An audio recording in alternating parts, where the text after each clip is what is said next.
आज का मनुष्य प्रेम किसको कहता है? प्रेम का अर्थ वासना, अच्छा शरीर, इसी को अच्छा मित्र मानता है, इसी को सगे संबंधी और इसी को अपना पूरा संसार मानता है। परंतु थोड़ा सा भी छिन्न भिन्न हो जाए तड़प उठता है और सोचता है यह संसार ही त्याग दूं, मेरे जीवन में दुख ही दुख है। अनेकों परेशानियां मनुष्य के जीवन में आती हैं, परंतु सबसे बड़ा दुख जो है वह धोखा है। मनुष्य अपने आप को धोखा देता है, अपनी अंतरात्मा को धोखा देता है, किसी शरीर के प्रेम में पड़कर अपना संपूर्ण जीवन ही बर्बाद कर लेता है। एक राज्य में बहुत खूबसूरत रानी रहती थी। उसकी जो पुत्री थी वह उससे ज्यादा खूबसूरत थी और वहां पर एक दासी का पुत्र होता है, वह भी युवावस्था में होता है। रानी ने अपने पुत्री के लिए एक महल बनाया जहां पर पुरुषों का जाना मना था। एक बार की बात है, किसी कारणवश दासी का पुत्र वहां पहुंच जाता है। अब दासी का पुत्र उस अवस्था में राजकुमारी को देखता है और उसके प्रेम में पड़ जाता है। राजकुमारी कहती है, तुम कौन हो? तुम्हें यहां आने की आज्ञा किसने दी? थोड़ा बहुत बवाल होता है। तत्पश्चात दासी आती है और कहती है कि हे राजकुमारी, क्षमा दान करें, यह मेरा पुत्र है, गलती से आ गया। अब वह दासी का पुत्र घर गया, खाना पीना छोड़ दिया, सूख कर कांटा हो रहा था।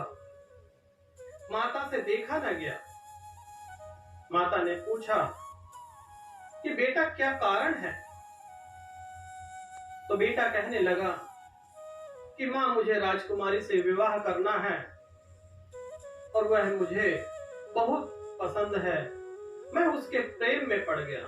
माता कहने लगी, मुंह बंद रख, तूने आज यहां पर कहा तो कहा, बाहर जाके मत कह देना, तेरे प्राण पे संकट आ जाएगा। अब मां तो मां, बेटे ने कहा कि अगर मैं जीवन में विवाह करूंगा तो राजकुमारी से करूंगा, अन्यथा बिना विवाह के ही रहूंगा। पुत्र सूखता जा रहा था। दासी एक दिन महारानी के पास गई, उनकी मालिश कर रही थी। मालिश करते करते महारानी ने पूछा कि तुम इतनी उदास क्यों हो?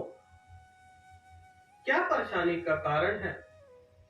हमारे राज्य में कोई दुखी रहे यह हम देख नहीं सकते। अब मां तो मां होती है।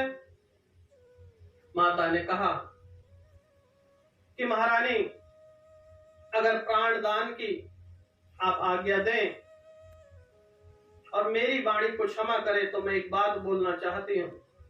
महारानी ने कहा, निर्भय होके बोलो।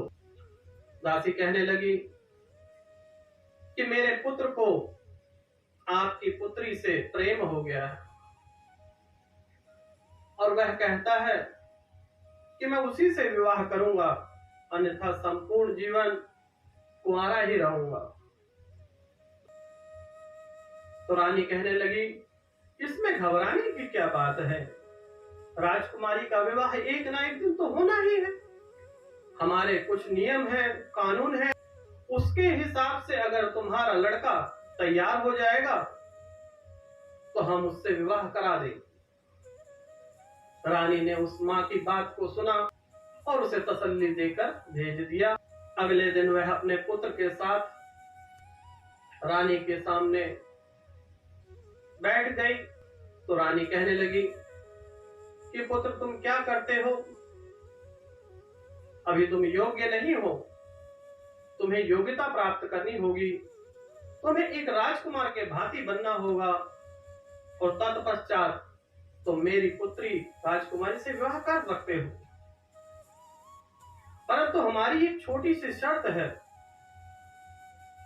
अगर वह परीक्षा तुम पास कर लोगे तो अगले 1 साल में हम तुम्हारा विवाह राजकुमारी के साथ करा देंगे।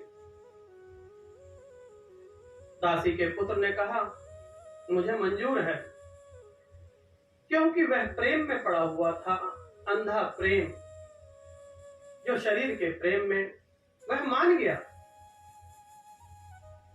1 वर्ष तक उसे घर से अलग रखा गया, एक कुटिया में निरंतर उसे तामसिक भोजन से दूर रखा गया, अपने घर परिवार से दूर रखा गया, अस्त्र शस्त्र की विद्या दी गई, ढेरों विद्याएं, ढेरों गुरुजन सत्संगी मिले। 1 साल पश्चात उसे वहां से निकाला गया और रानी के समक्ष राज दरबार में पेश किया गया। तो रानी कहने लगी बेटा कैसा लगा, आज हम अपनी पुत्री का विवाह तुम्हारे साथ करना चाहते हैं। तब वह दासी का पुत्र कहता है कैसा विवाह, वह तो देह का प्यार था, जो मैं उस प्रेम में पड़ गया था। जब मैं अंदर गया, जब मैंने अपने आप को पहचाना तो यह झूठ लगा, मेरा उसका क्या मेल। मैंने जो सत्य को नहीं पहचाना था, जब सत्य से उसका वास हुआ, जब सत्य से उस राजकुमार का, कहने का अर्थ है दासी का पुत्र, जो विद्या हासिल की थी, उसका जब सत्य से सामना हुआ, तब उसे संसार समझ आने लगा कि यह प्रेम जो है वह 4 दिन का होता है, परंतु संपूर्ण जीवन किसी शरीर की हवस की वजह से अपने जीवन को बर्बाद कर देना, यही लक्ष्य लेकर तो हम इस संसार में नहीं आए थे। उसके जीवन में इतना बदलाव कैसे आया। 1 साल तक उसे जिस कुटिया में रखा था, वहां पर उसे तामसिक भोजन से दूर रखा जाता था, ताजे फल सब्जियां दी जाती थी, उसे सभी ग्रंथ पढ़ने को दिए गए और ऋषि मुनियों से उससे सत्संग में बैठने को अवसर मिला, जिससे उसे अपने जीवन को आगे बढ़ाने में मदद मिली। उसी प्रकार से हम मनुष्य भटक गए हैं और हम देह के पीछे भाग रहे हैं, और देह के पीछे भागते रहेंगे तो कभी भला ना हुआ है ना होगा। अगर मान लो राजकुमारी का विवाह उस दासी के पुत्र से कर दिया जाता तो दोनों सुखी रह पाते? नहीं, क्योंकि जो शरीर की वासना है वह एक ना एक दिन बुझ जाएगी, परंतु जो सच्चा प्रेम है वह कभी बुझेगा नहीं।